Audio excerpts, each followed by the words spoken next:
Tout autre chose à présent, l'ONG Dignité et Droits des enfants en Côte d'Ivoire a engagé une étude situationnelle de la mise en œuvre de la justice juvénile en Côte d'Ivoire.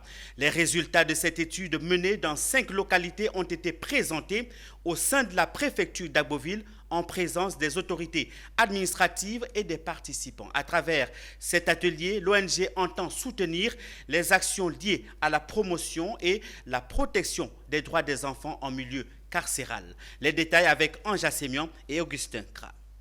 Démarré depuis le 6 avril 2021, le projet pour l'amélioration et la mise en œuvre de la justice juvénile en Côte d'Ivoire est à sa phase de résultat.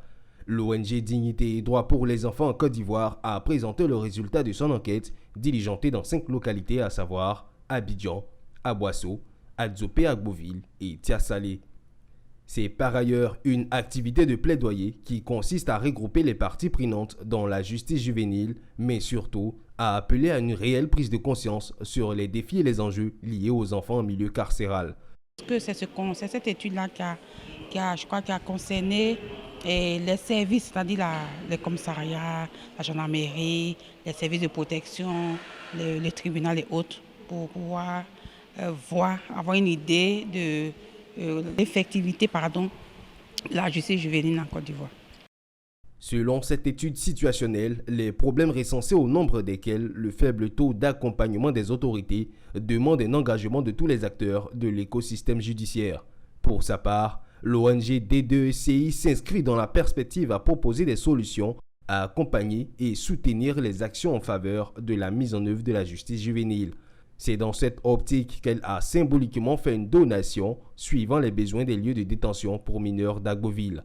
Nous avons 3 programmes sur lesquels nous travaillons. Nous avons le programme Enfants EVA, comme nous l'appelons chez nous EVA, mais c'est un programme qui touche les enfants victimes de violences et d'abus. Vous avez les enfants en situation de handicap EHA, et pour terminer, les enfants sans barreaux, dont la justice juvénile. Cette activité de l'ONG Dignité et Droits pour les enfants en Côte d'Ivoire s'inscrit dans le cadre de leadership et initiative des acteurs non étatiques, en abrégé LIAN, qui est un projet financé par l'Union européenne.